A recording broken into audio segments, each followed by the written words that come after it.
Con la buena noche para todos los asistentes a esta videoconferencia normal de la Fundación Excelencia, Liderazgo y Transformación. Hoy lunes 23 de septiembre vamos a tratar el tema de hacer un análisis, un bosquejo, un barrido, un recorrido, una reflexión académica sobre los últimos acontecimientos en la frontera del Líbano con Israel, que iniciaron con la explosión de unos buscapersonas que estaban en poder de los cabecillas desde el nivel nacional hasta el nivel regional.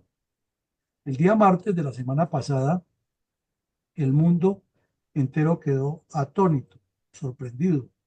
De súbito surgió la noticia que a la misma hora, más o menos 4:30 de la tarde, del uso horario que cubre a Líbano e Israel, que están en la misma franja, explotaron de manera simultánea, como si fuera algo muy coordinado, de hecho lo era, los vipers o buscapersonas de miles de personas integrantes de las estructuras de mando de Hezbollah. De inmediato comenzaron las especulaciones si lo había hecho o no lo había hecho la inteligencia israelí. Los medios de comunicación pues daban sus puntos de vista y quienes somos un poco aficionados de esto y que nos consultan en los medios internacionales coincidimos en que sí, tenía todo el sello del Mossad. La diferencia de ellos es que hacen las operaciones y no están pensando en salir por la prensa ni que los vean y que sepan que ellos lo hicieron y yo lo hice, yo fui el que pinté el avión para la operación Jaque y a mí fue el que se me ocurrió y yo era y yo fui, no, allá esas personas antes llegan inclusive hasta la edad adulta los que han pertenecido al Mossad y ya en su senectud es muy difícil que cuenten porque tienen un juramento de lealtad al equipo y a lo que hicieron y a su país y lo hacen por su país, no lo hacen ni porque los vean en los medios de comunicación, ni por estar con los uniformes llenos de medallas, ni porque los asciendan a determinados lados. Lo hacen porque es la tarea que le corresponde hacer para salvar a Eretz Israel. Entonces, con ese suceso vinieron otros que han sido de una dimensión impresionante y comenzó a reflexionarse, bueno, pero ¿cómo ocurre esto? Entonces, lo primero que surge es la capacidad tan abismal que tiene el servicio de inteligencia de Israel para infiltrarse donde están sus adversarios y obtener la información, así sea en el último rincón del mundo. Pues se dice que cuentan con un presupuesto de 3.000 a 5.000 millones de dólares al año para moverse donde sea y para hacer las operaciones que sean necesarias. Y cuando ellos llaman operaciones especiales, es si tienen que colocar bombas, si tienen que hacer atentados, si tienen que secuestrar, si tienen que violar las leyes de otro país, lo hacen con tal de que el Estado de Israel se respeta y se salva de cualquier amenaza que tenga dentro y fuera de sus fronteras. Es un concepto completamente distinto. Lo llaman la defensa activa, otros le dicen que es la guerra preventiva, porque paralelo con eso, los servicios de inteligencia internos de Israel son muy efectivos también, con excepción de lo que les pasó el 7 de octubre, que todavía no se levantan de ese golpe y durarán años para levantarse de ese golpe, pero son muy efectivos y tienen información exacta que combinan y atacan. Siempre Israel tiene objetivos de retaliación. Si revisamos la historia de los últimos 60 años, 65 años de operaciones israelíes en defensa de su Estado, no hay una sola vez que los hayan atacado o que se hayan sentido en riesgo, que Israel no ha tenido un objetivo para retaliar con todo o, o una información precisa para adelantarse al ataque. Repetimos, solamente en el Yom Kippur en el 73 los cogieron en una fiesta y 50 años después, en el 2023, los cogieron otra vez en una fiesta y con unos errores crasos los golpearon. Pero tienen una capacidad también de resiliencia y de recuperación que es impresionante. En menos de un año veamos cómo han evolucionado y cómo la inteligencia de Israel ha demostrado golpes. Entonces, este golpe contra Hezbollah tiene un significado especialísimo porque se supone que Hezbollah estaba preparando una, un ataque terrorista similar o peor al de Hamas y ya lo tenían en ciernes. Pero Israel, muy inteligentemente, había preparado el escenario para dilatarlo y los mantuvo peleando en el campo de batalla que les convenía. De misil va, misil viene, una acción va, una acción viene, les tumbó un cabecilla, otro cabecilla. Eso lo vimos en los meses de atrás. Y Hezbollah pensaba que estaba llevando la iniciativa estratégica porque manejaba el argumento de que ellos pararían esa oleada terrorista si Israel se retira de Gaza y firma una paz con Hamas y le reconoce como dos estados, tanto el israelí como el palestino. Entonces, supuestamente Hezbollah, que ese cuento no se lo cree nadie, pero ellos lo dicen, optaría por parar los ataques contra Israel. Lo que no sabía Hezbollah era que Israel iba un paso más adelante y le había infiltrado una compra de buscapersonas. Eso encuentra uno en los medios y en las redes y en los comentarios que hacen a lo que uno dice, un poco de habladores desubicados y descompuestos, además, escribiendo barbaridades. Eso no es cierto, que los buscapersonas ya no existen. No, los buscapersonas siguen y están muy vigentes y tienen otros usos hoy en día. Por ejemplo, cuando usted va a una cafetería grande, paga en la caja y le dan un buscapersonas y va y se sienta y cuando le timbra, ahí le llega el mensaje de que puede ir a recoger su pedido. Entonces es una forma de buscapersonas. No siempre es para enviar mensajes, puede ser simplemente alarmas. Eh, entonces, ahí viene el secreto de Israel, para saber a qué horas era que estos tipos tenían una coordinación en que les sonaba el buscapersonas e ingenuamente todos activaban el mensaje y al activar el mensaje era como darle el clic de entrada al virus que tenía internamente metido para que inmediatamente iniciara la ignición de los explosivos y se les reventara en las manos a quien lo tenía. Muchísimos quedaron ciegos. Entonces inmediatamente los musulmanes sacaron el argumento que ese era un objetivo para dejarlos ciegos a todos los enemigos. Lo cierto es que Israel causó un golpe fenomenal, impresionante, impactante, algo que nadie se imaginaba. Y en medio de esa desazón que tuvieron, porque todos los que iban a actuar no se sabía si en 2 días, 3 días, 5 días, pero es obvio que la inteligencia militar israelí tenía la información exacta, se quedaron sin comandantes.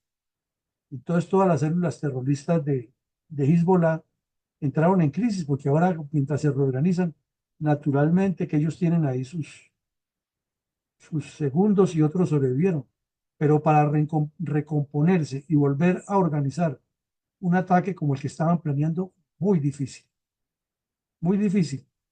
Y entonces resulta que ellos tenían otro sistema que era el de radios de comunicación de los ICOM-3.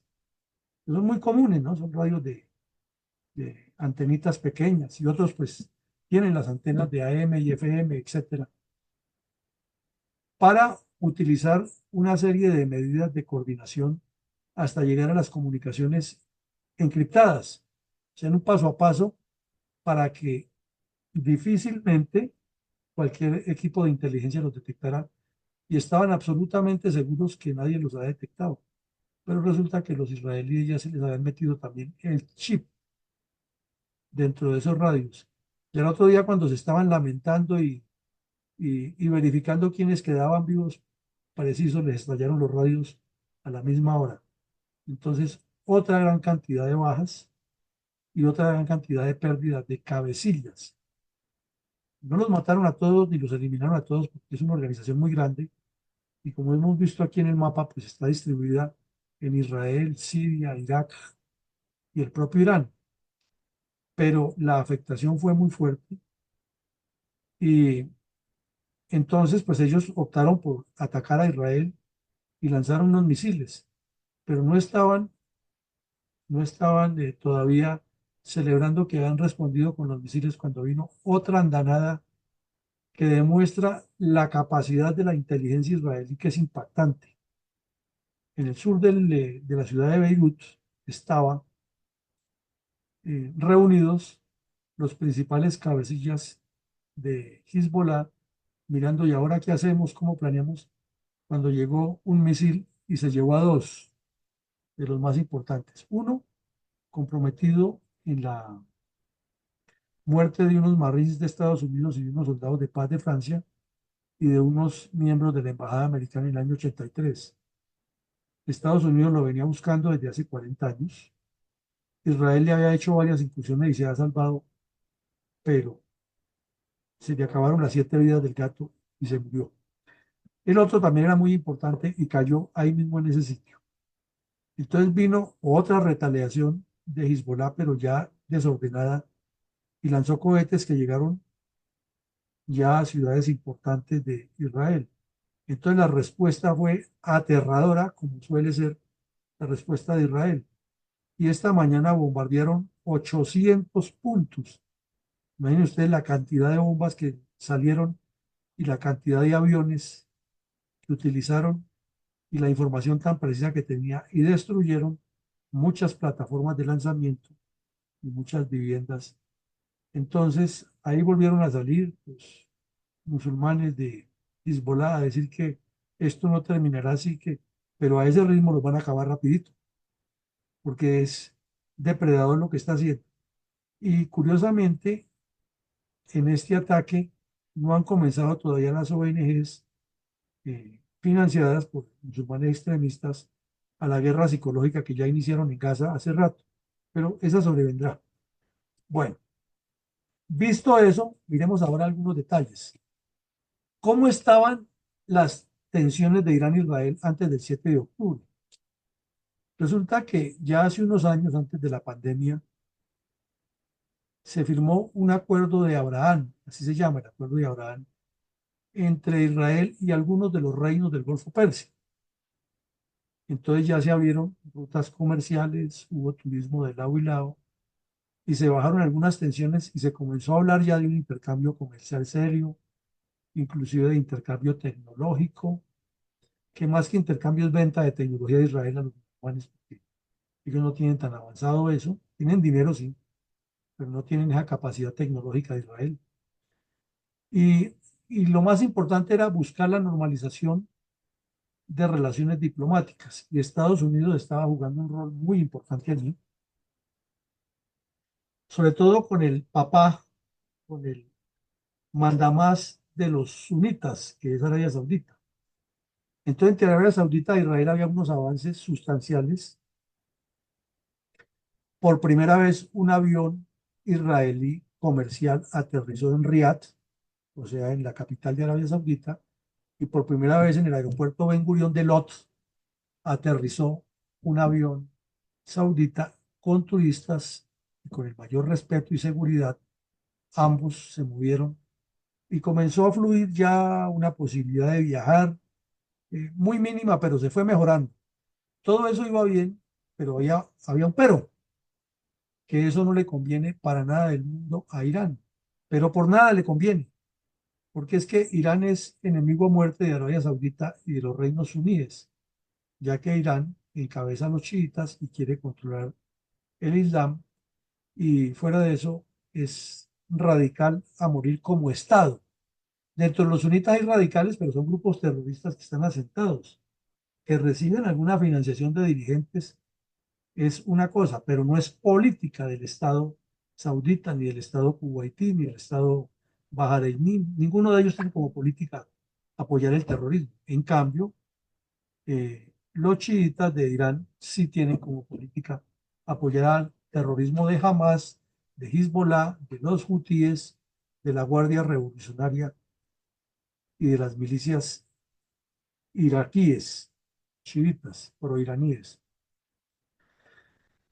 Lo segundo que venía funcionando era que Israel e Irán tenían uno que llaman, ahora se inventaron una palabreja de esas que la dice cualquier hablador por ahí, se vuelve eh, tema de inflexión en las academias de relaciones internacionales y de geopolítica, que es que una guerra en la sombra, palabra rarísima, pero bueno, ya la usan, démosla por usual aquí también. Entonces, en esa supuesta guerra en la sombra, en esa fementida guerra en la sombra, Israel hizo una cantidad de operaciones que son propias de su servicio de inteligencia y que siempre sorprenden. Aquí en la fundación vimos cuando instalaron una ametralladora disparada contra el remoto de Israel, con la cual eliminaron al científico que desarrollaba el proyecto nuclear. Vimos también que Israel decía y afirmaba que Irán estaba desarrollando un proyecto nuclear y que el pacto firmado en 2015 con el señor Obama era una farsa y que Israel tenía las pruebas. Entonces, en la Agencia Internacional de Energía Atómica, pues los presionaron y los en el Consejo de Seguridad de la ONU. Ustedes están muy habladores, muestren las pruebas. Y un día llegaron cuatro señores vestidos de guardas de seguridad a las bodegas principales de Irán y sacaron todos los documentos, todos los planos y los planes de cómo se hacía ese ejercicio.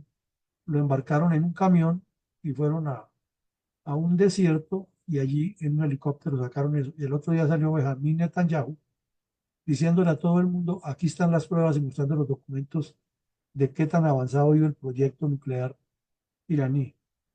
Por supuesto que, como dice la canción mexicana, de ese golpe ya no me voy a levantar y le costó la vida a todo el que sospecharon en Irán que había colaborado con Israel, lo colgaron.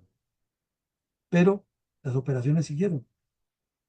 A los poquitos días iba un científico iraní a la calle en su vehículo en Teherán, tráfico como el de Bogotá, y llegaron dos tipos en una moto y lo sicariaron y se murió el ingeniero que llevaba el proyecto.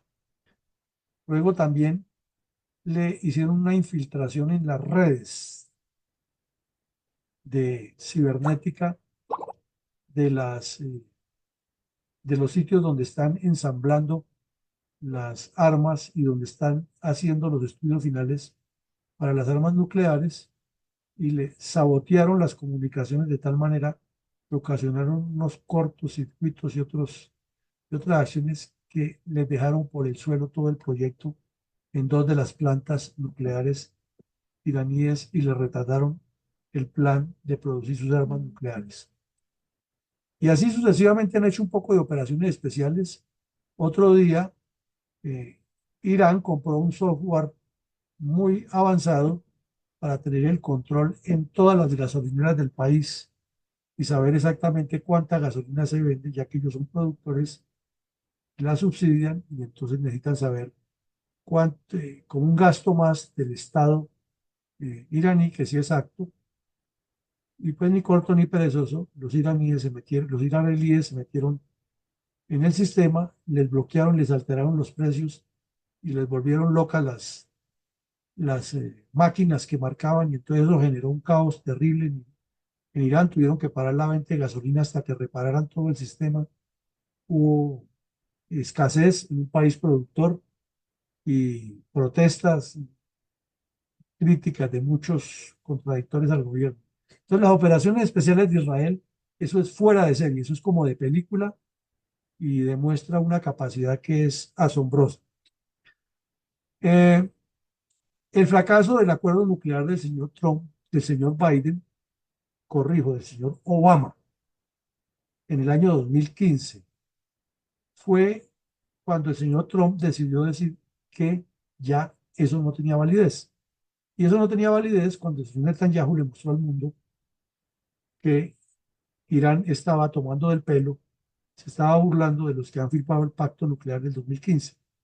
Entonces, otro gol de Israel, otra victoria, porque así les evitaba, o por lo menos los pone en la mira, de que son un Estado tramposo, mentiroso, y que desde luego Israel tiene todo el derecho de anticiparse, porque sabe que todo proyecto nuclear de Irán tiene nombre propio, que es de desaparecer del mapa al odiado Estado de Israel.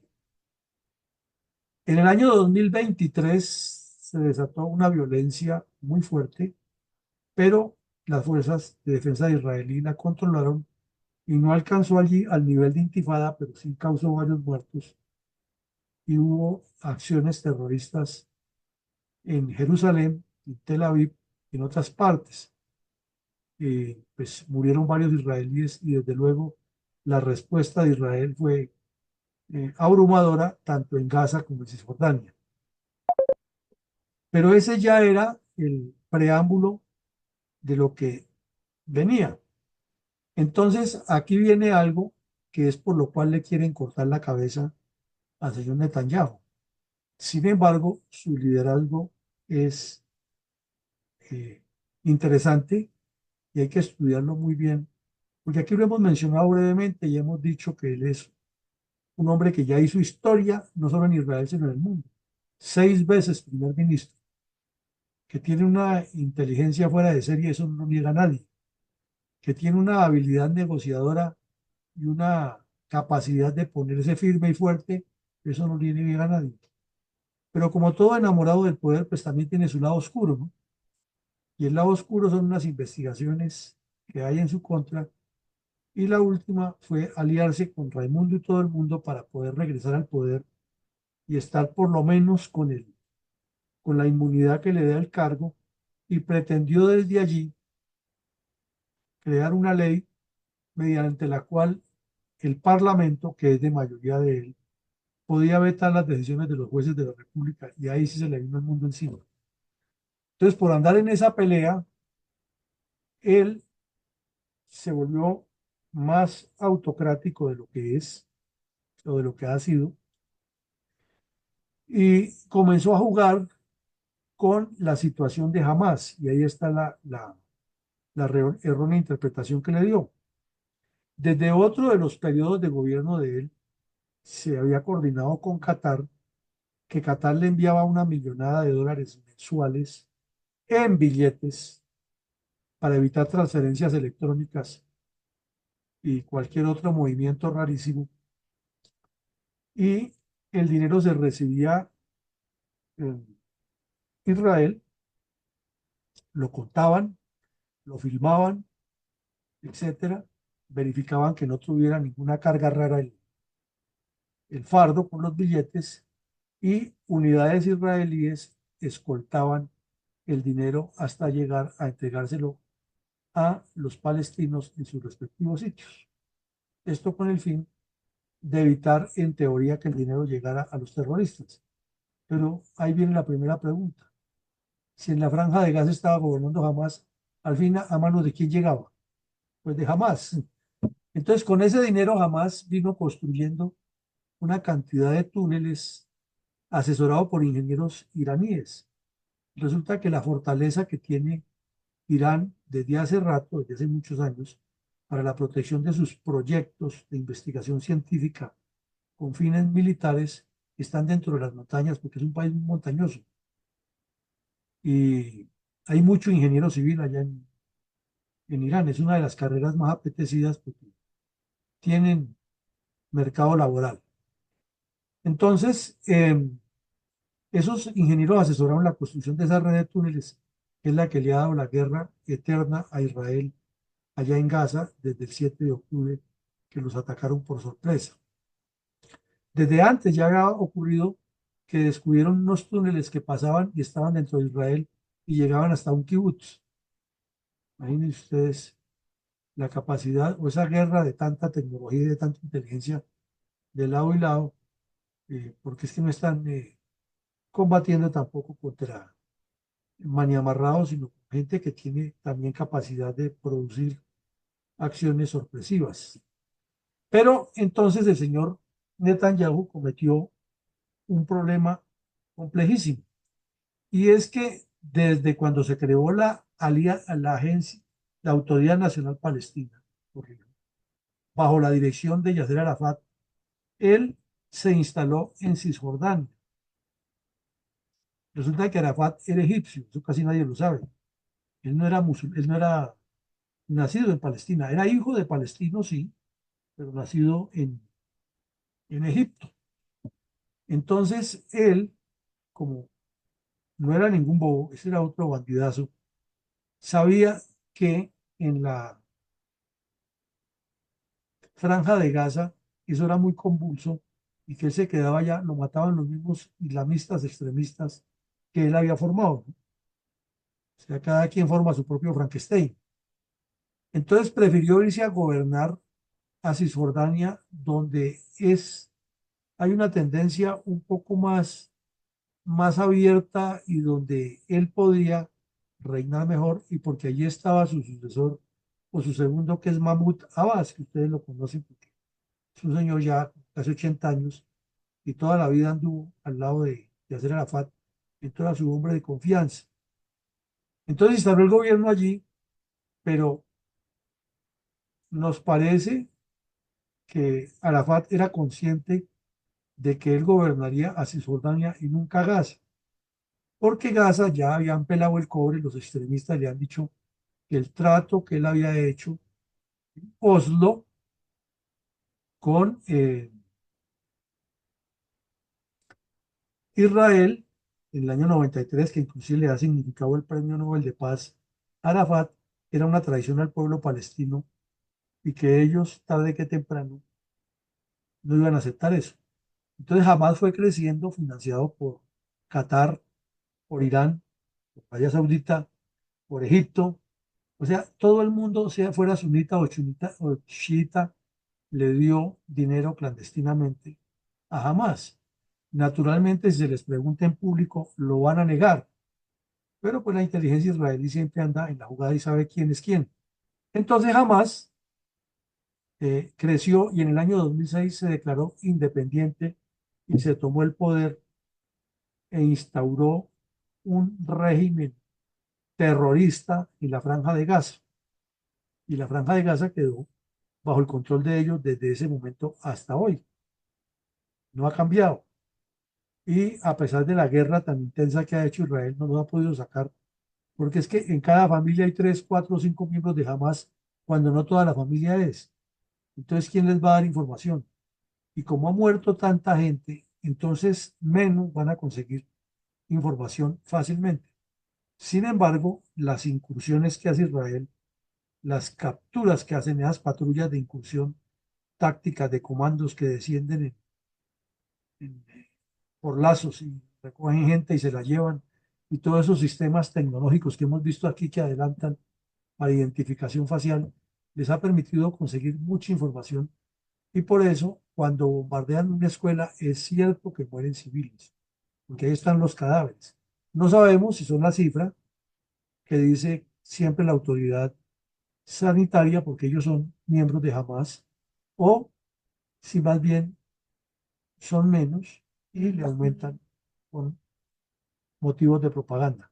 Lo cierto es que ha muerto mucha gente civil, pero lo que no se ha dicho todavía y no se ha determinado es cuántos de esos civiles estaban haciendo parte de Hamas. E Israel anota que ellos le han advertido a los civiles que donde estén los terroristas se quiten de ahí. Esa es una explicación y uno le encuentra lógica.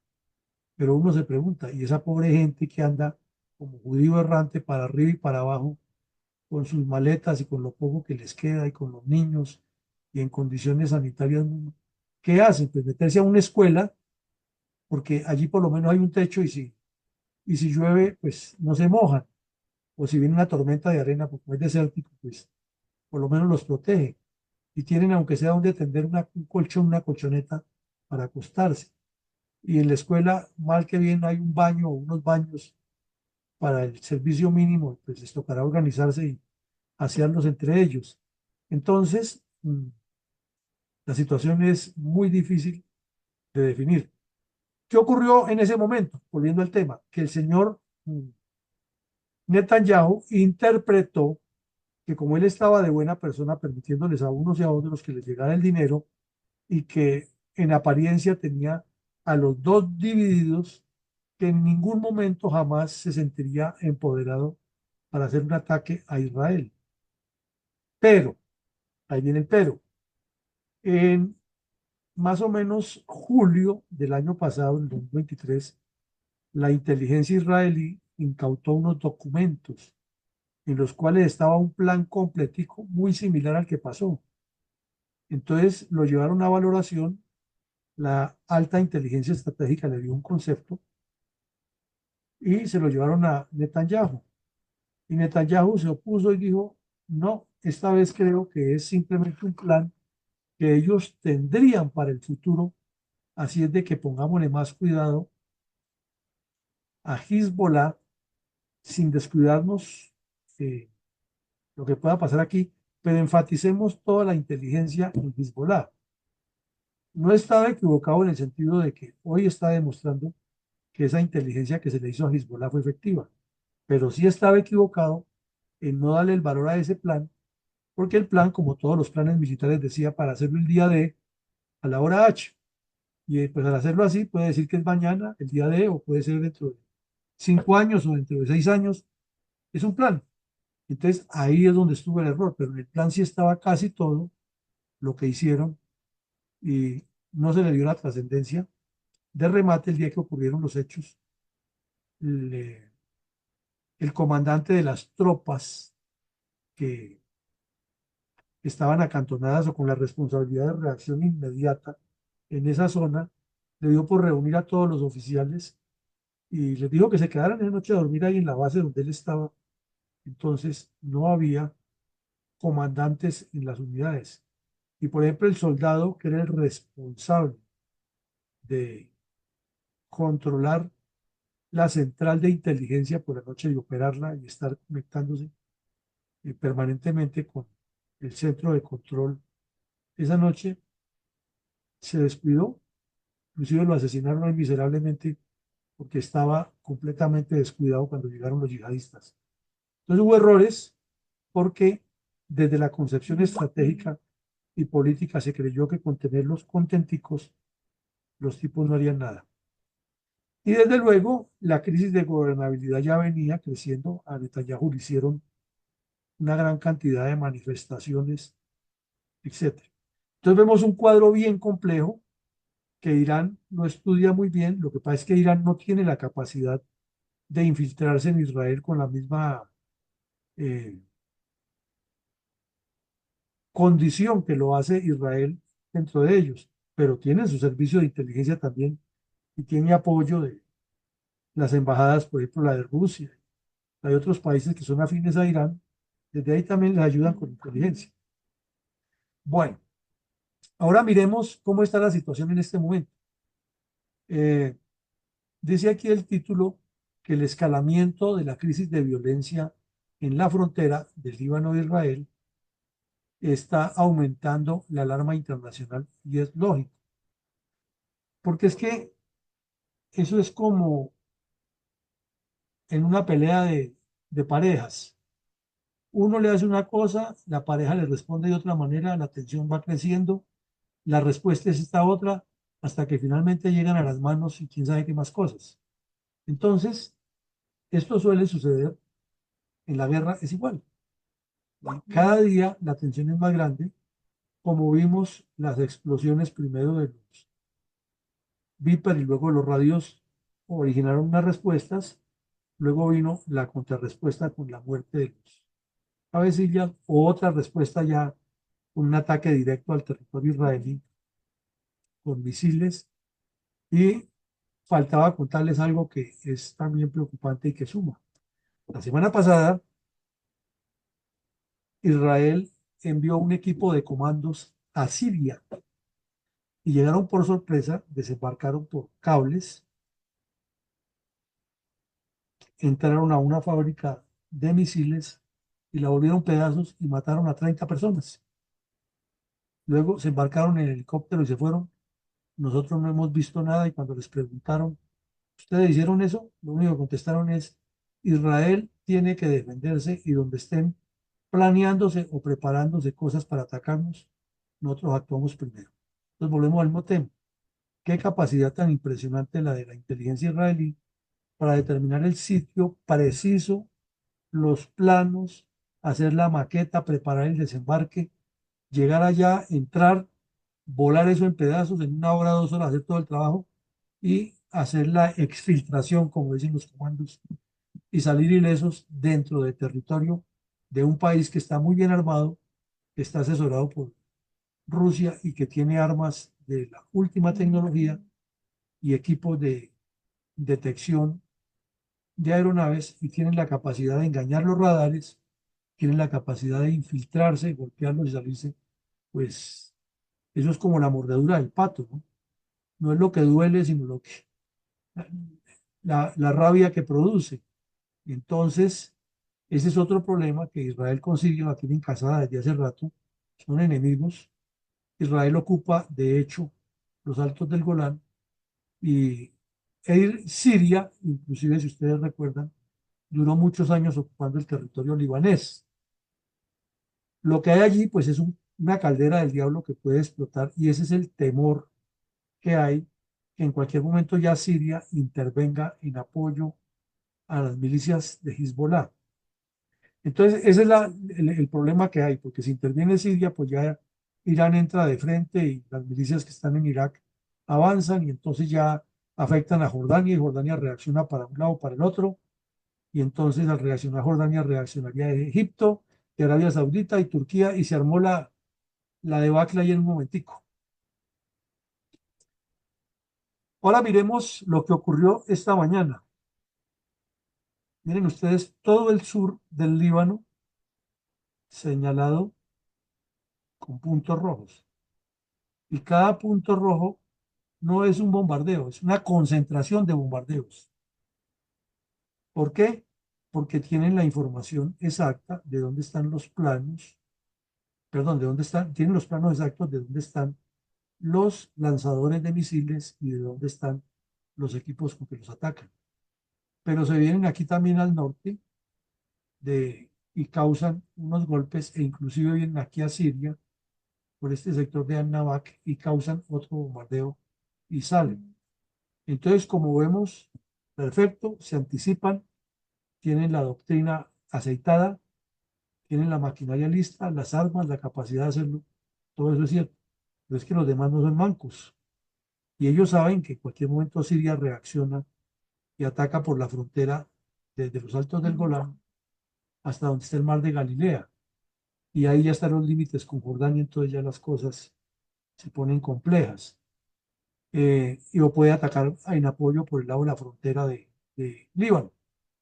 Entonces la paz del mundo comienza a ponerse en su punto. Hoy ya los medios hablan de 100 muertos, de 200, de 400. Nadie sabe porque el reporte lo pasan son las autoridades libanesas. Puede que no sean sino 100 o puede que sean los 400 o los 500.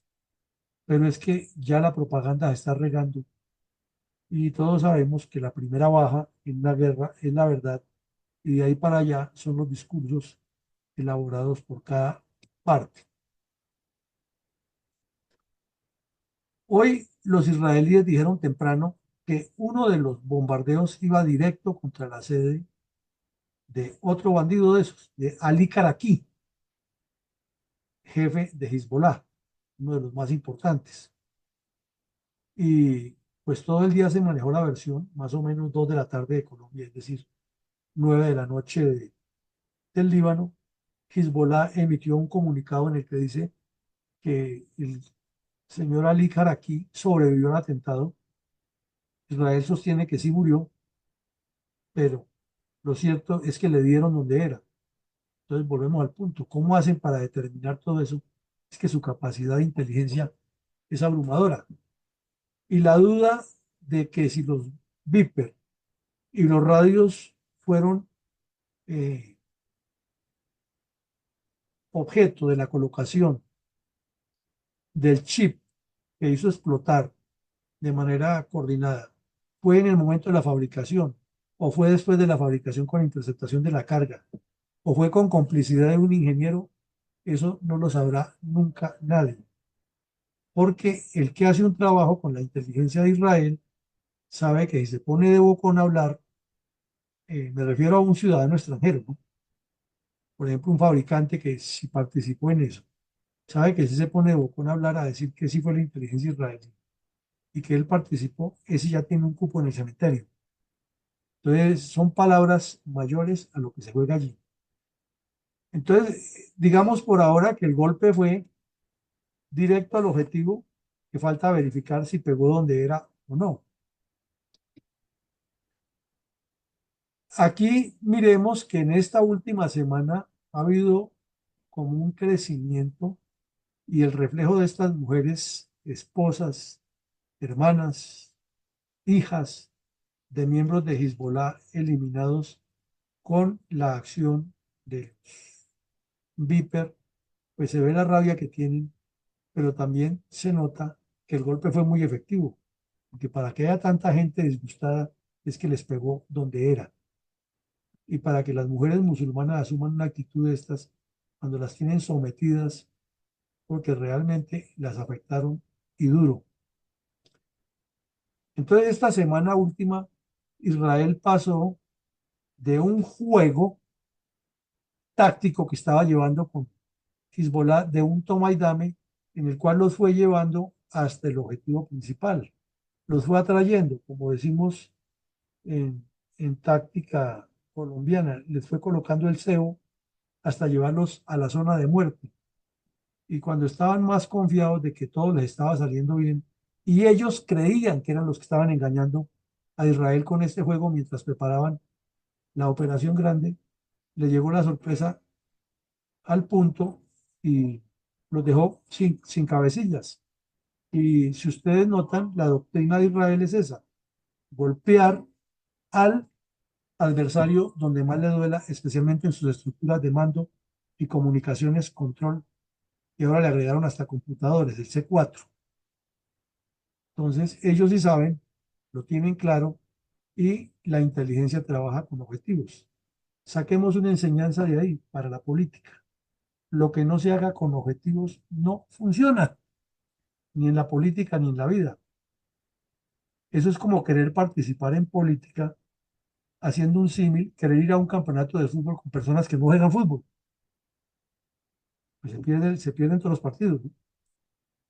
Bueno, aquí vemos una de las tantas imágenes de los hospitales que muy habilidosamente el servicio de información libanés lo está reenviando al mundo entero, mostrando pues casos que son reales de personas heridas, pero lo que no se sabe todavía es si la cantidad que dicen de heridos y muertos es esa. Lo que sí es cierto es que el golpe o los golpes han sido demoledores. Y aquí vemos que una noticia que ya comienza a ser preocupante.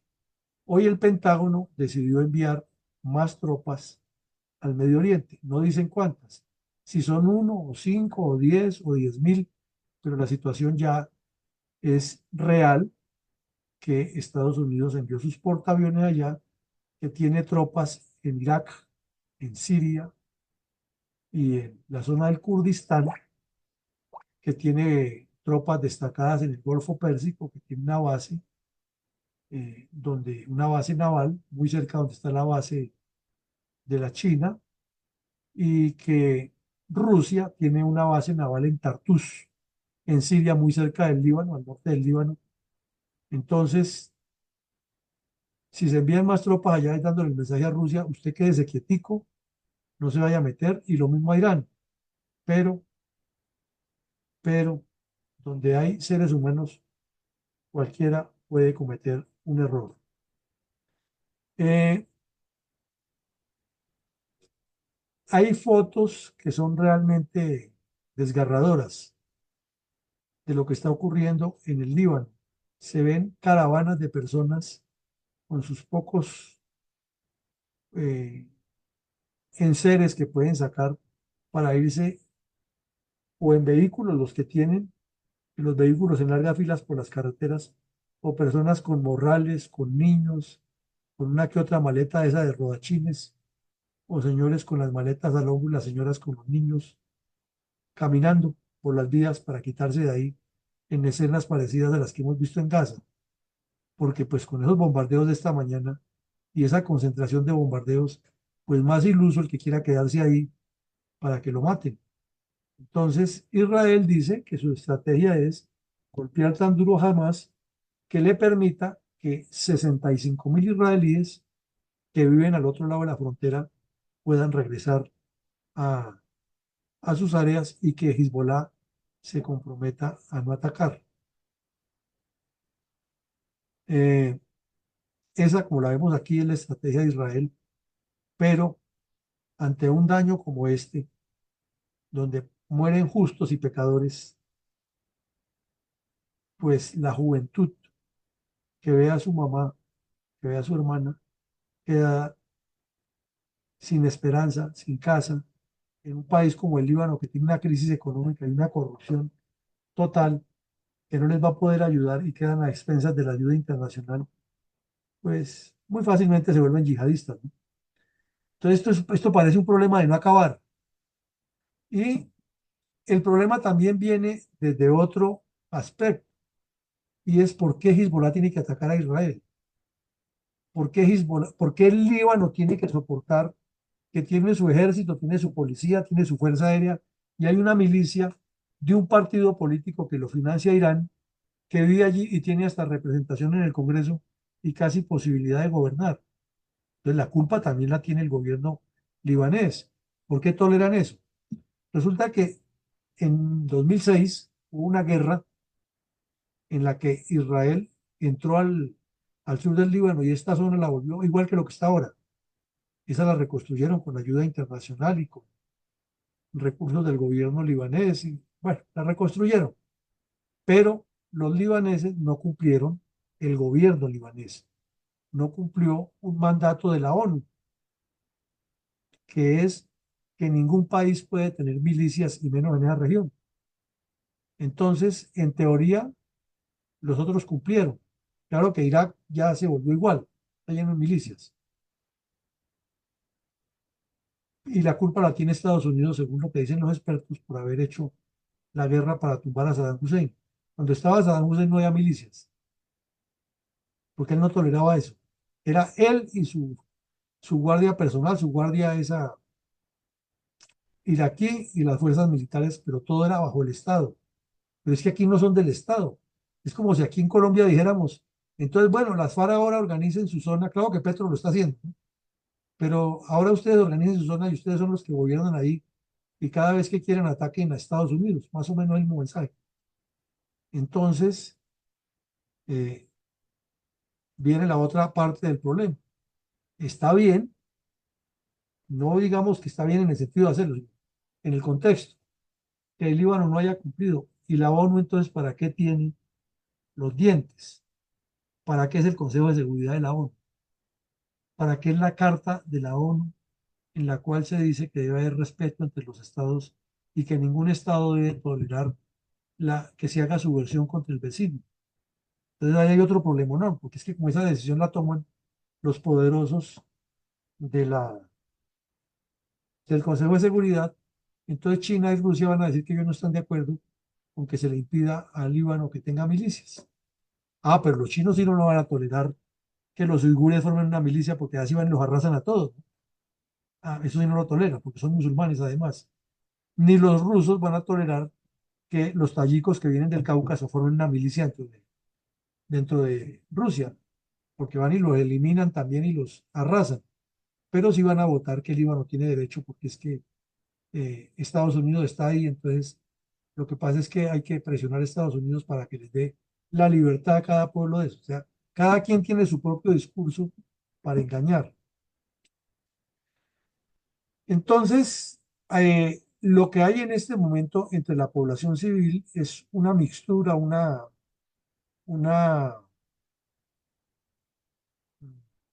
oleada de sentimientos y sensaciones entre la venganza, el desafío, el reto de Israel y la incertidumbre. Y entonces, pues se parte, porque allá en el Líbano también hay maronitas que son cristianos, hay algunos sunitas y hay otras congregaciones y también hay drusos que tienen familia en Israel. Entonces, con toda esa diversidad de masa humana, pues es muy difícil encontrar un concepto claro y con un país que está al borde de la quiebra porque hay una crisis financiera grave y con una corrupción rampante y con un grupo terrorista que vive ahí y es otro cogobierno tolerado por el mismo gobierno libanés, pues todo apunta a que va a haber una situación terrible, ya que esta gente lleva años armándose con apoyo de Irán y tienen misiles de corto alcance, se dice que tienen unos de más alcance, muchísimas armas, mucha gente entrenada, túneles mejor estructurados que los de Gaza. Entonces, una invasión terrestre de Israel para desalojarlos de allí le costaría muy caro, pero les va a tocar hacerla. Entonces, miremos rápidamente algunas conclusiones generales, ¿no? Porque hay muchas más, pero miremos algunas generales. La primera conclusión que nos queda detrás de todo esto es que el señor Netanyahu es habilidoso y tiene un don especial para sacar ventajas de las crisis y lo acaba de demostrar. La segunda conclusión es que a Israel no le funcionó contra Hamas el aspecto de la defensa activa o guerra preventiva por una errónea interpretación de informaciones de alto nivel, pero que en este caso con Hezbollah le ha salido hasta el momento de manera muy ventajosa. Lo otro que queda claro es que en el Estado de Israel como Estado, la fuerza militar y el gobierno no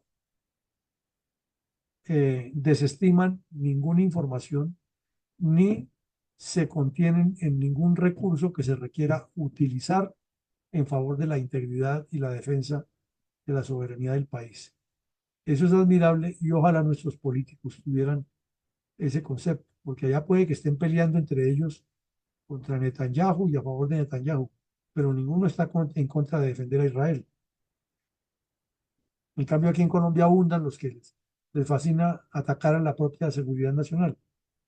Hay otro problema aquí interesante de ver, es que Israel ha venido sobreextendiendo sus frentes de batalla, y entonces vemos que golpea a Siria, golpea en el Líbano, golpea en la Franja de Gaza, golpea en Cisjordania, sale a combatir a los hutíes, sale a responderle ataques a Irán y tiene que luchar contra otros grupos pequeños que hay ahí, tanto en la frontera.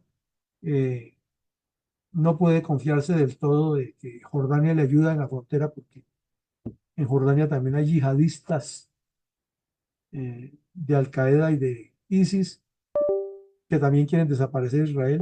Entonces, la cuestión no es clara, pero tiene que combatirlo a todo el tiempo.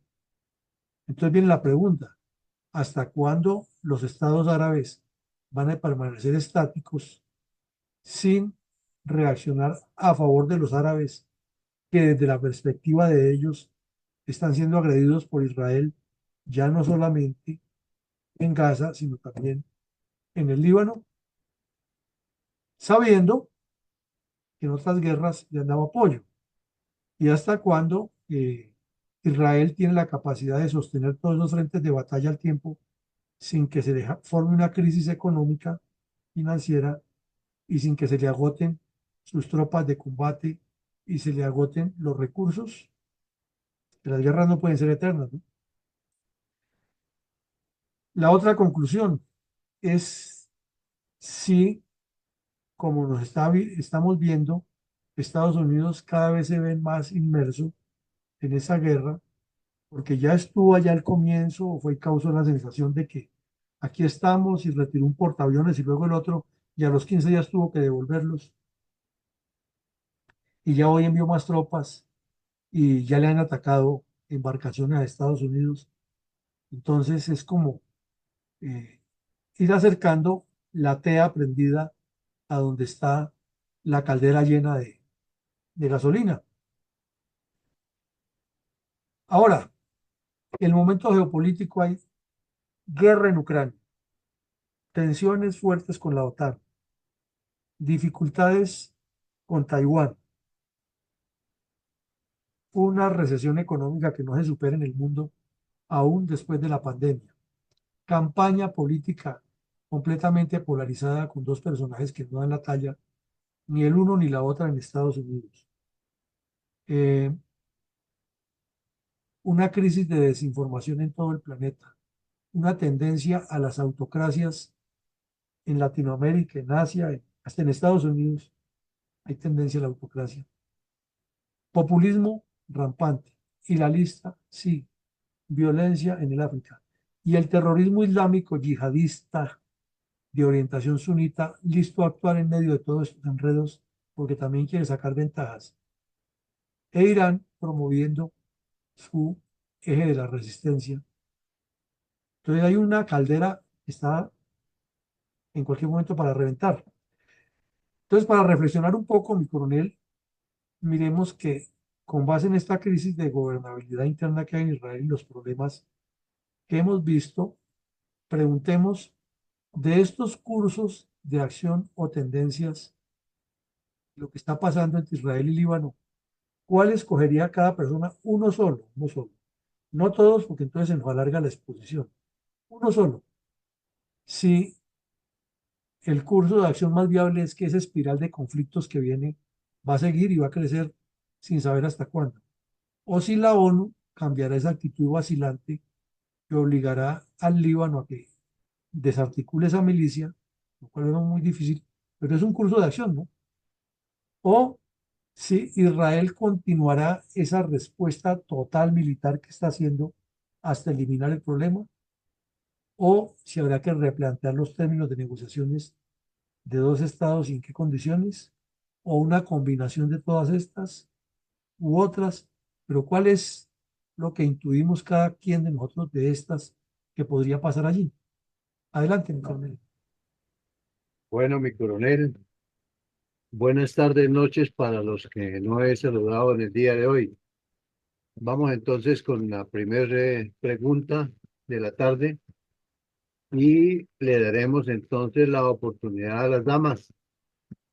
Entonces, por favor, Yolanda Acevedo, adelante, por favor, y se alista la doctora Ethel. Muy buenas noches a todas, la sala, coronel, muy gentil. Pues, primero que todo, muchas gracias, coronel Villamarín, por esta charla tan interesante que nos ubica muy bien en este tiempo y espacio tan tremendo que estamos viviendo. Y podría decir, o puedo decir que, pues, es una combinación de todas las anteriores. Esto es una guerra en donde no se sabe quién es quién. Yo comentaba antes, pues, que en esta vida moderna en la que estamos con tanta tecnología, ninguno en el planeta creo que estamos susceptibles de estar cubierto.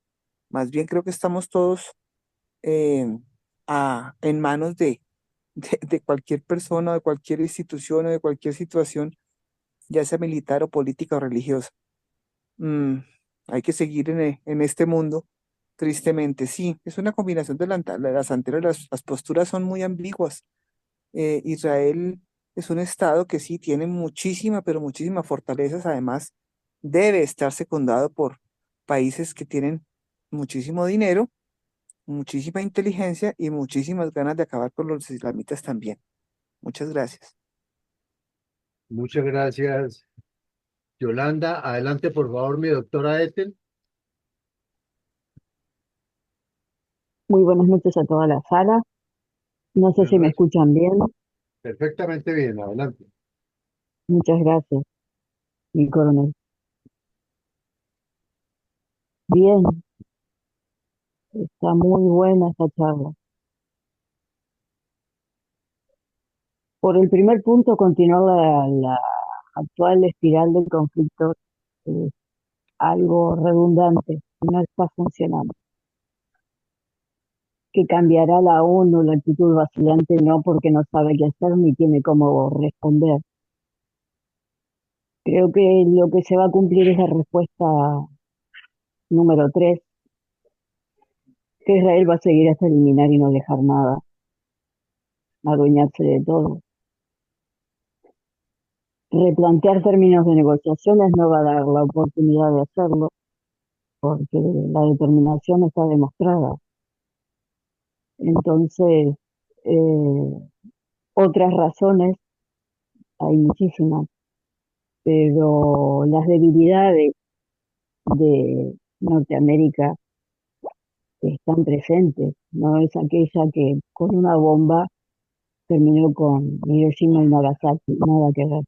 Eh, está muy por debajo y Israel está muy por encima.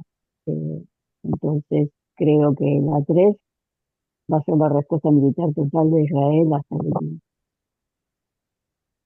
Muchas gracias. Muchas gracias, mi doctora Ethel. Por favor, mi general Herrera, adelante. Muchas gracias, mi coronel. También a mi coronel Villamarín, muchas gracias por tan clara exposición que nos pone en contexto sobre la difícil situación universal y de la humanidad. Me oriento por el primer punto de los cursos de acción o tendencias. Realmente creo que se cumple en el fondo parte de los intereses del poder y lógicamente los intereses del nuevo orden mundial y su agenda global. De modo que pues todos estos conflictos que se están dando en el mundo tienen objetivos diferentes, pero que se concentran en que caen en una misma realidad. Son intereses y desde luego defensa de una parte, defensa de los intereses y también cae en la situación en el sentido de que la Organización de las Naciones Unidas pues ha perdido, como yo lo opinaba en otro momento, ha perdido la influencia de su misionalidad frente a todos los países y prácticamente no tiene hoy poder de decisión. De modo que realmente es muy crítica la situación y en cualquier momento diría que todos los países tendrán que apoyar, tendrán que colaborar o se verán inmersos por diferentes intereses. Muchas gracias. Muchas gracias, mi general. Mi sargento mayor Elías, adelante, por favor. Gracias, mi coronel, buenas noches. Buenas noches. Bueno, yo creo personalmente que el curso de acción o tendencia a seguir por parte de Israel es la respuesta militar total. Ya como lo dijo mi coronel Villamarín, donde no hay objetivos claros no hay nada, no hay funcionamiento. Y Israel tiene muy claros esos objetivos, que es eliminar al enemigo, ¿no? El enemigo pues que el margen de negociación es mínimo. Y ellos van a ir hasta el final con toda seguridad. Gracias, mi coronel. Muchas gracias, mi sargento mayor. Adelante, por favor, mi mayor Mendoza. Muchas gracias, coronel Alarcón. Yo antes tengo una inquietud y una pregunta para el coronel Villamarín con respecto a lo primero que hizo énfasis en la inteligencia israelí, en la cual vimos que Petro, a través de alborotar el avispero con Pegaso, Colombia fue retirada fulminante de Egmont, que es el grupo de inteligencia, y no sé si yo estoy seguro que Petro lo hizo intencionalmente para favorecer el narcotráfico y favorecer toda su porquería que él tiene. Esa es la inquietud, donde Egmont lo sacó, retiró a Colombia por las imprudencias de Petro. Con respecto a la pregunta actual, pues yo voy por la respuesta número 3. El terrorismo se combate con fuerza militar. Israel tiene que seguir en esa actitud hasta diezmar esas células terroristas que hay en el Medio Oriente que van en contra de los territorios e inclusive de la integridad de los israelitas. Gracias. Muchas gracias, mi mayor. Adelante, por favor, Gustavo, de iPhone. O iPhone de Gustavo. Es mi coronel Pues, Terán de Bolivia. mi coronel Gustavo, adelante, por favor. Puedes abrir tu micrófono. Bueno, mientras que soluciona su problema, entonces vamos con mi coronel Carvajal. Adelante, por favor.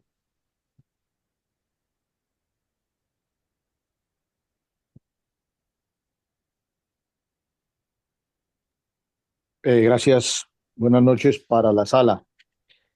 Primero que todo, gracias al señor coronel Villamarín por tan especial apreciación geopolítica y estratégica sobre los problemas políticos del Medio Oriente que en este momento comprometen la paz del mundo.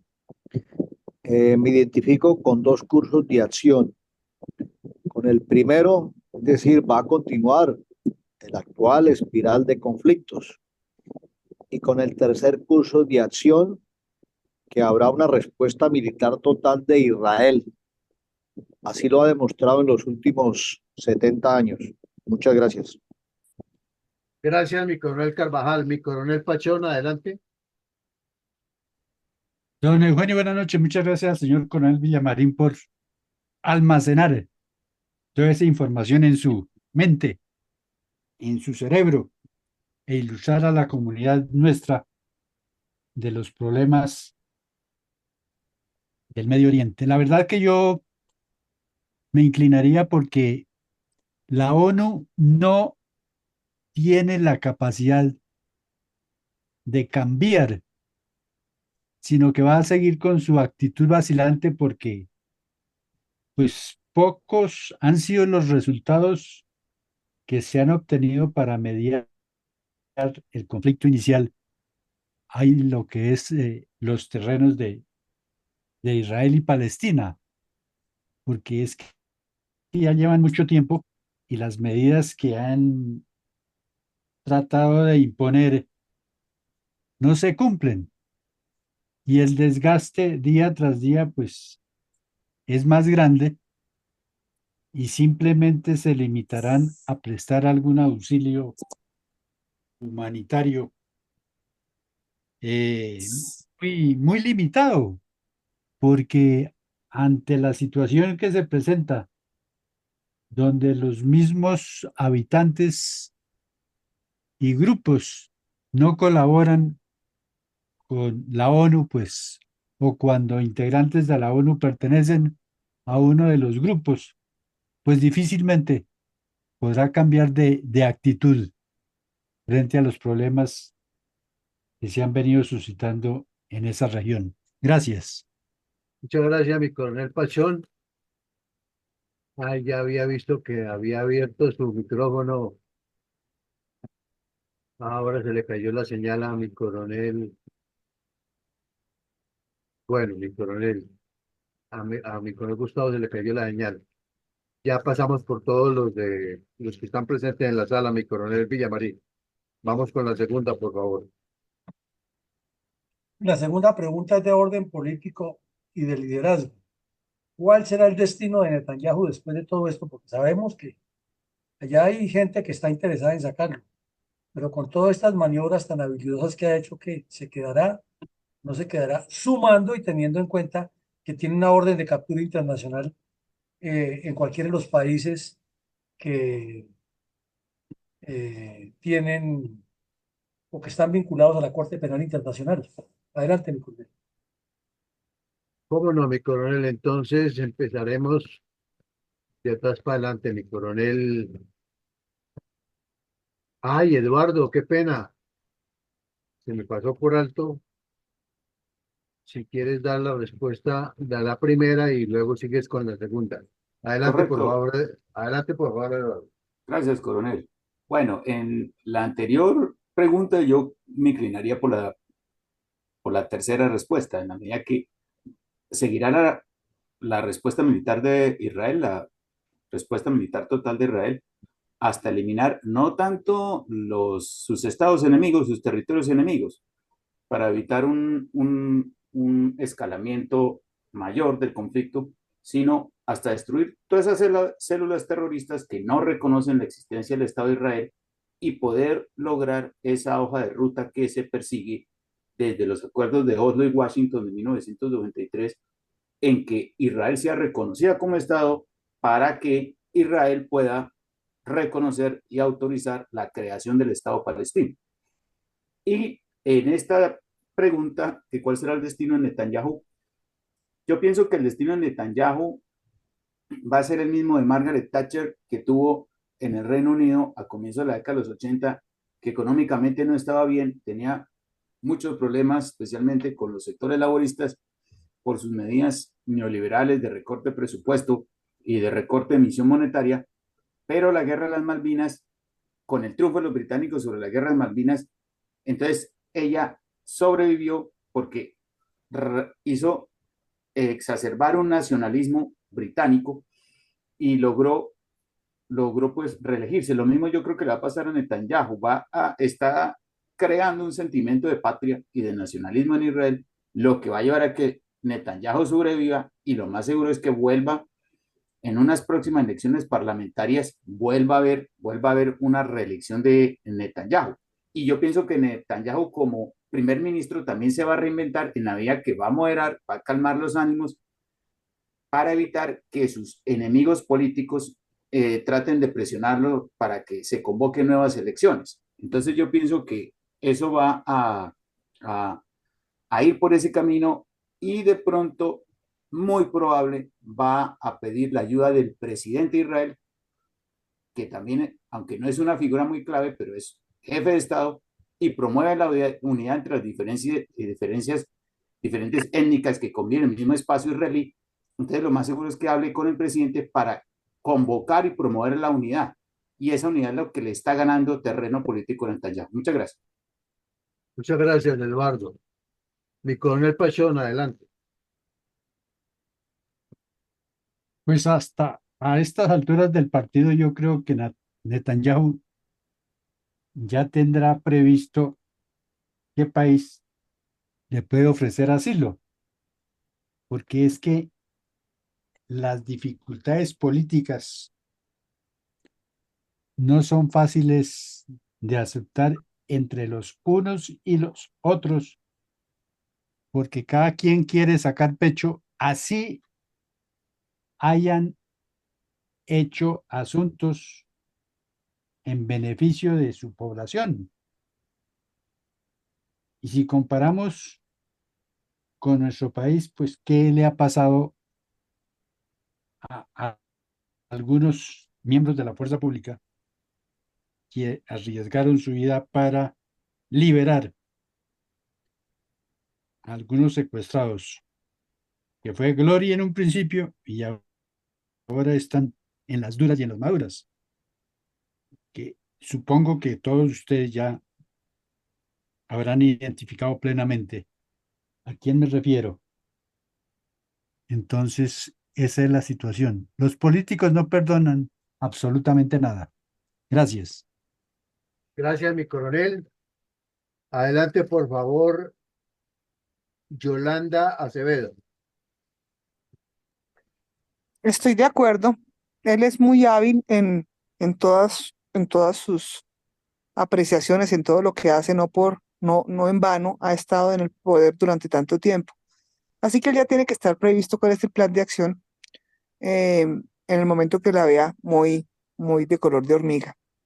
Eso sí, no lo sabremos hasta que suceda, porque fíjense que lo que está presentando el coronel Villamarín hoy, pues es una noticia que uno ni se imagina. Vaya uno a saber qué es lo que está pensando ese señor o cuáles son sus modalidades para poder al menos preservar la vida, ¿no?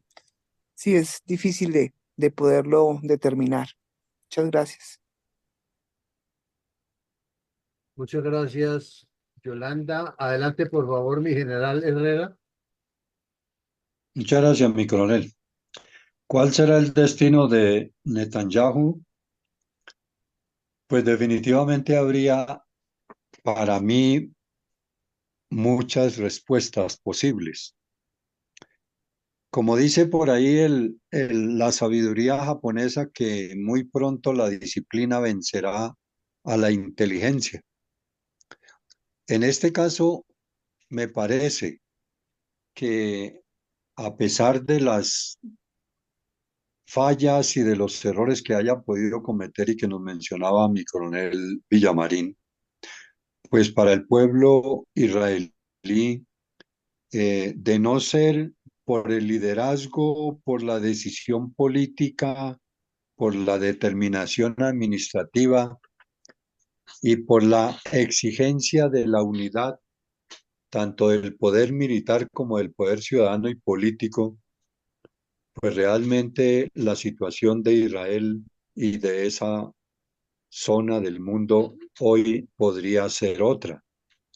De modo que para mi parecer, pues el pueblo israelí tiene que sentir en cierta forma cierto agradecimiento y reconocimiento de la función tan importante que ha acometido Netanyahu. Y de alguna manera, en ese reconocimiento, lo que se debería, si él lo quiere y si el pueblo lo quiere, el pueblo israelí, pues lo deberían de mantener ahí en el liderazgo hasta que consolide el Estado israelí o que él ya, como quien dice, por cansancio o por disposición personal o familiar, ya se quiera retirar. Pero realmente, a mi parecer, que si no hubiese sido por esa decisión política y determinación administrativa y una coordinación de todas las fuerzas del pueblo israelí, realmente la situación hoy podría ser otra. Desde luego, no sería conveniente para los países que son los enemigos de Israel, porque pues desde todo punto de vista buscarán a otra persona que lidere a los ciudadanos israelíes y que permitan, como se decía anteriormente, buscar unas alternativas de negociación más blandas y que no sean tan determinantes como hasta este momento lo han sido. Muchas gracias. Muchas gracias, mi general. Adelante, por favor, mi sargento mayor Elías. Hágame mi coronel. Bueno, yo pienso que el señor Netanyahu, ante todo, es un patriota. Y eso sin duda le será reconocido por el Estado de Israel. La mentalidad de allá no es como la nuestra, que dejan a la deriva a sus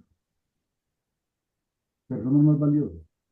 Se diseñará algún mecanismo de protección que garantice su seguridad y su integridad, su continuidad y su vigencia.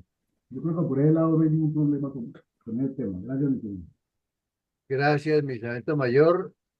Adelante, por favor, mi doctora Ethel.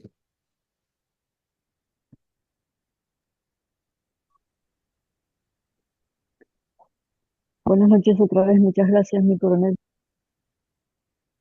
Buenas noches. Bien, Netanyahu. Está reservado Netanyahu. Tiene a todo el mundo en vilo. Está todo el mundo pensando en él. Pero la estrategia ya la tiene, seguramente. Lo que tiene que preservar sí es la vida, porque la salida viene por el lado de lo que él vaya a dar como orden. Entonces, esa es la razón del por qué. Solo estrategia. Como todo buen cerebro, van todos adelante y los aplausos van a ser para él. Muchas gracias. Muchas gracias, mi doctora Ethel. Adelante, por favor, mi coronel Carvajal. Gracias. El destino de Netanyahu, hombre de grandes decisiones, seguirá luchando por su patria hasta morir. Es un líder político y militar con objetivos muy claros, dada su experiencia en el manejo de todos los problemas de Israel a lo largo de sus 6 reelecciones. Ha sido y es la persona que ha conducido a Israel hasta posicionarlo como está. Muchas gracias. Muchas gracias, mi coronel Carvajal. Adelante, por favor, finalmente, mi mayor Mendoza. Muchas gracias, con Alarcón. Netanyahu continuará al frente de las operaciones en atención a su bajada de guardia que permitió las atrocidades del 7 de octubre por Hamas. Tratará de resarcir la hegemonía israelí. El hecho de tener orden de captura amañada por la Corte Internacional que permanece ausente en los ataques a Israel. Israel protegerá al Netanyahu por encima de todo. Gracias. Muchas gracias. Mi coronel Villamarín. Hay una mano levantada. Perdón, la doctora Yolanda, adelante, por favor. Sí, gracias, coronel. Me surge una pregunta frente a todo esto para el coronel Villamarín, por favor. Em, ¿Cómo ve usted como geopolítico que pueda, a ver, en el caso dado en que suba en los Estados Unidos de presidente Donald Trump, que es bastante complicado, la postura entre Estados Unidos e Israel frente a lo que estamos viendo en este momento? ¿Cómo la ve usted? Bueno, ya, mi coronel, ya entro yo o todavía falta alguien. Esa es la pregunta, entonces, mi coronel. Por el día de hoy hemos terminado con la parte de las preguntas. Vamos a pasar entonces a sus conclusiones y la bendición por el día de hoy. Adelante, por favor, mi coronel. Bueno, mi coronel, entonces respondiéndole un poco la pregunta a Yolanda. El señor Donald Trump, si algo que tiene característico es que es imprevisible, es narcisista, él sale quién sabe con qué cosas, pero frente a Israel, pues demostró ser completamente alineado con ellos. Recordemos que trasladó la embajada a Jerusalén y eso fue un problema bien complejo allá por haberlo hecho. También recordemos que cuando el señor Netanyahu destapó los documentos de del plan nuclear de Irán, eh, unilateralmente Trump retiró a Estados Unidos del pacto del 2015 que había hecho Obama para que Irán no continuara con el proyecto nuclear. Pero en la parte militar no demostró nunca enviar un apoyo directo. Entonces parecería ser que todas estas decisiones que toma Biden es primero para fortalecer su posicionamiento del Partido Demócrata, pero también pensando en que si pierden los demócratas y gana Trump, que es una de las posibilidades, pues que ya tenga todo ese compromiso ya y no pueda salir con el cuento de que nos retiramos de aquí, como dijo en Afganistán, y ahí está el fiasco que todavía lo están pagando los Estados Unidos por haber retirado las tropas del Asia Central.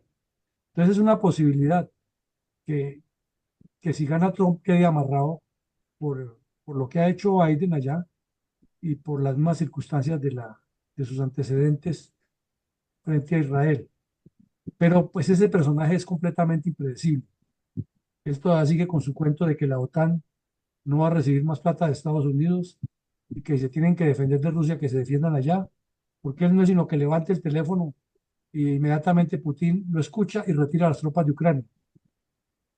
Esos son los cuentos que tiene el señor Trump, que son difíciles de creer. Entonces aquí tampoco se sabría qué habría, pero pues Estados Unidos tiene muchos intereses económicos ahí en el Golfo Pérsico y perder la presencia y el poder de Estados Unidos en esa región le daría carta blanca a Irán para volver flecos a Israel y eso pues no se lo perdonaría ni la historia ni los judíos que mueven tanto dinero en Estados Unidos, porque gran parte de la ciudad de Nueva York está sobre el dinero de los judíos. Entonces, muy compleja la situación y pues desafortunadamente en Estados Unidos es que ni el uno ni la otra. Bueno, y respecto a lo que decía mi mayor Mendoza, es que claro, el señor Petro está haciendo todo eso intencionalmente. Él hace intencionalmente. Hoy vimos el video desgarrador del gobernador del Caquetá suplicándole que envidia que las fuerzas militares cumplan su función. Entonces uno suma una cosa con la otra. Se tira el proyecto Pegasus para que los delincuentes no los persigan. Rompe relaciones con Israel para que no lleguen las armas israelíes a las tropas colombianas. Eh, Saca no sé cuántos generales para quitarle la experiencia y colocar a los amigos de él para tenerlos amarrados, dándole a entender, yo lo puse ahí, usted su lealtad es conmigo. Sale por televisión acá rato y dice que le ordeno a los soldados que no van a disparar contra el pueblo, pero no dice que le ordena a sus amigos que dejen de atacar al pueblo, ¿no? A los soldados. Y se victimiza y dice que es que lo atacan mucho y le desprestigian y le agreden hasta a su familia, los medios de comunicación, y que instigan a la violencia contra él. Y cuando él estaba contra Duque, ¿qué era lo que hacía? Instigaba la violencia, hacía, bueno, todo lo que dice que le está pasando a él es lo que él hacía. Entonces, obviamente que él lo hace de manera intencional y metiéndose en el cuento de que Israel viola derechos humanos, y lo más seguro es que en esta vida la ONU va a terminar hablando de la operación de Israel en el Líbano y solidarizándose con el Líbano y enviando ayuda también para allá y sacando lo que no hay aquí, lo que no envía a La Guajira ni al Chocó, enviándoselo allá en aviones de la Fuerza Aérea a los libaneses. Entonces, de ese personaje lo único que podemos esperar es deshonestidad y trapacería. Ahora miremos qué hicimos hoy. Hoy hicimos un ejercicio que consistía en evaluar de manera general la evolución de lo que ha ocurrido desde cuando Israel activó unos explosivos dentro de unos equipos buscapersonas, en poder de los cabecillas de Hezbollah en todo el territorio del Líbano. Luego vimos un listado de 8 puntos en los cuales describimos exactamente cómo estaba la situación en la zona y la relación entre Irán e Israel antes del ataque del 7 de octubre, para luego pasar a ver que con base en las acciones que ha habido esta última semana, eh, describir los espacios, los escenarios sobre el terreno, cómo están en este momento. Entonces vimos que hay una alarma internacional por el escalamiento del conflicto, y es lógico porque los riesgos ya son mayores de que las cosas pasen eh, a situaciones incontrolables. Vimos también el mapa de los 800 bombardeos concentrados, concentraciones de bombardeos. No fueron 800 bombas, fueron 800 puntos donde cayó fuego sostenido aerotáctico de parte de Israel para destruir la infraestructura de Hamas. Y notamos que todo el sur de Israel fue blanco de las acciones. Entonces los aviones estaban muy cerca de las pistas donde los abastecen, venían, rociaban las bombas, se reabastecían. Eso tienen un ciclo ya muy determinado que lo tiene Israel, que es récord en el mundo. Tienen todos los equipos listos, los robots, los operadores de los computadores, y eso es rapidito que artillan los aviones, van los aviones y bombardean y regresan, y en 5 o 6 minutos está saliendo otra vez la carga a golpear el objetivo. Por eso pudieron batir 800 objetivos en una mañana. Vimos también que Israel aseguró que había eliminado a otro cabecilla de Hezbollah, pero Hezbollah pronto salió a decir que no, que el cabecilla estaba vivo.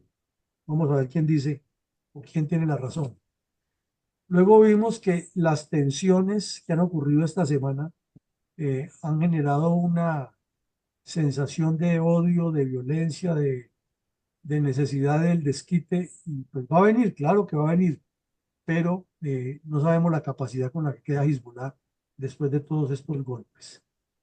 Las imágenes de los hospitales, que son muy bien manejadas por la propaganda musulmana, y la noticia de que el Pentágono envió más tropas allá. No dicen cuántas, pero aumentarlas significa que le están diciendo a Rusia: quieto ahí, no se vaya a meter, no irán, porque aquí estamos nosotros. Pero en una volatilidad de esas cualquier cosa puede pasar.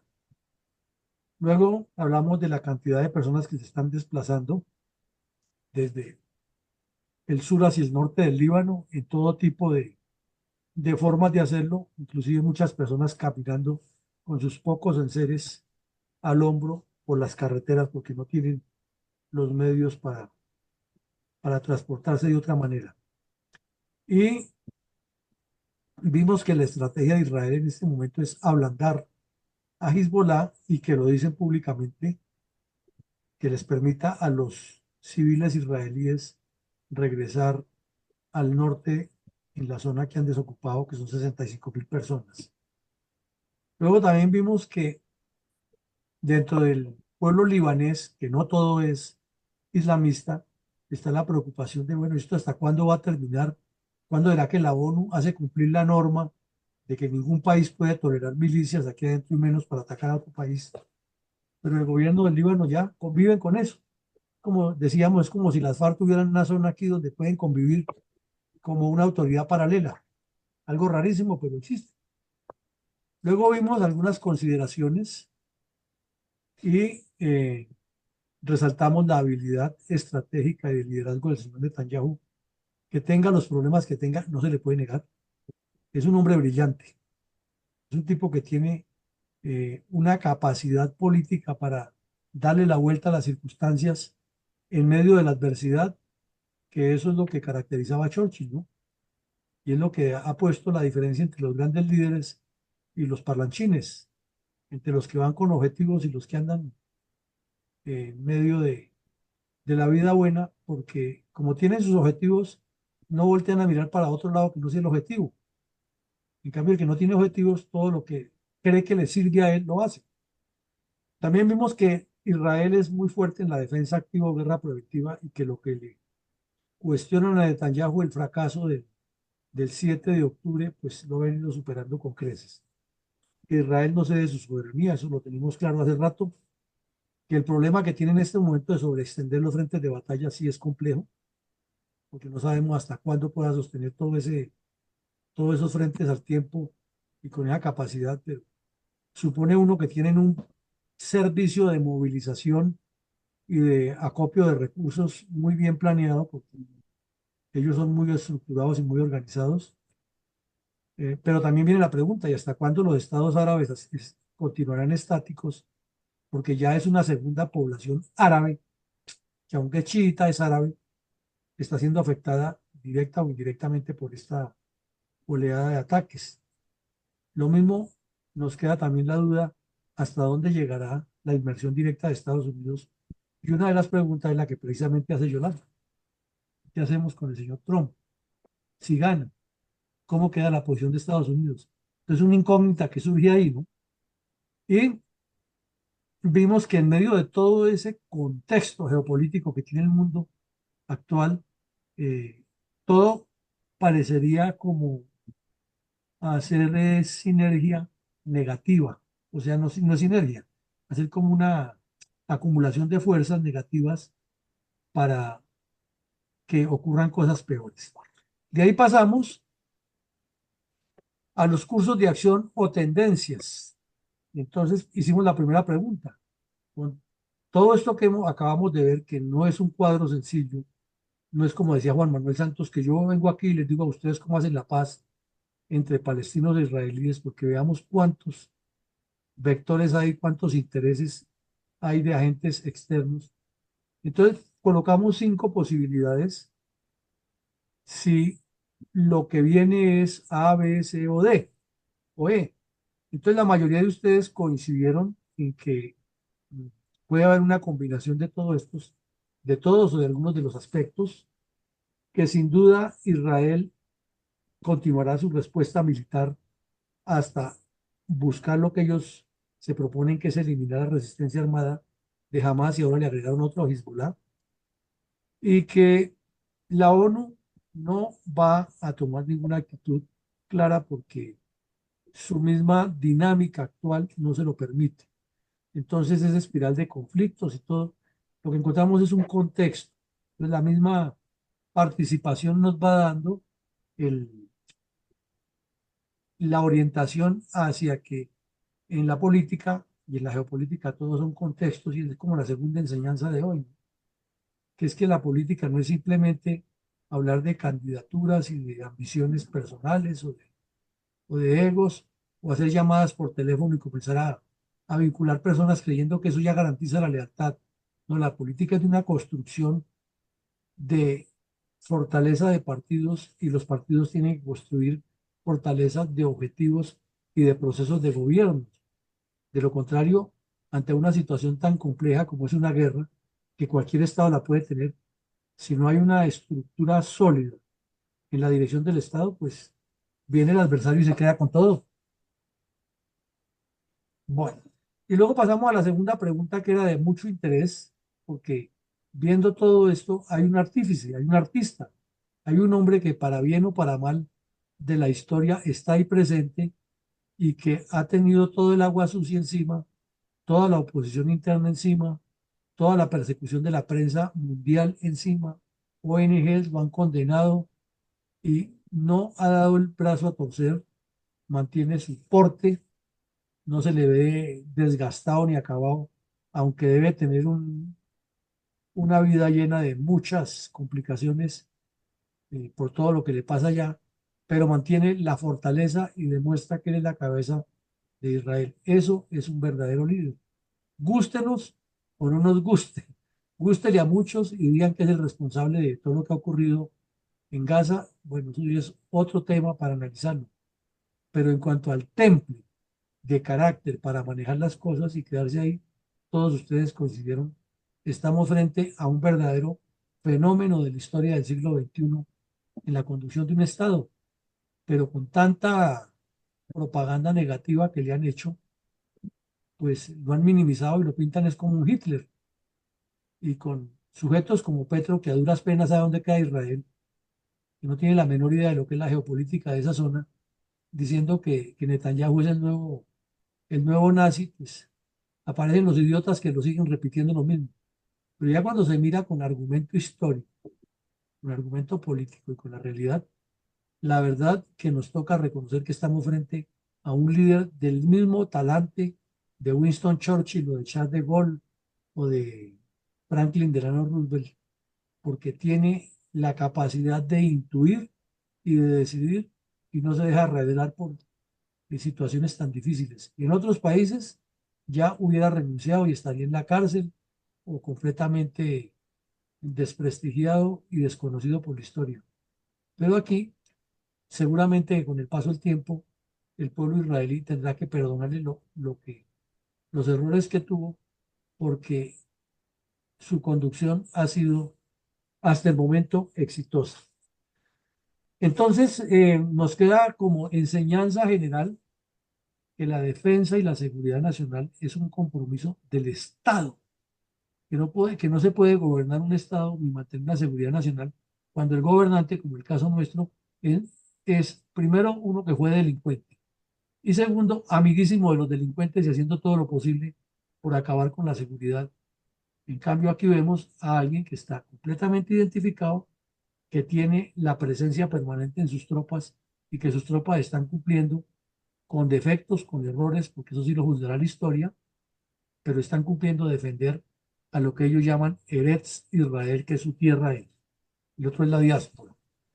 Llegamos al final, les agradecemos a todos su participación. Como siempre, estos conversatorios nos enriquecen a todos porque al escuchar los puntos de vista de cada persona y de manera tan sintética, vamos armando un rompecabezas mejor y entendiendo todas las complejidades y vericuetos de la política. Mañana estaremos nuevamente con la memoria histórica y con la videoconferencia de la noche. Y toda la semana continuaremos con esta actividad porque no podemos detenerla. Que Dios nos siga bendiciendo y una feliz noche para todos ustedes.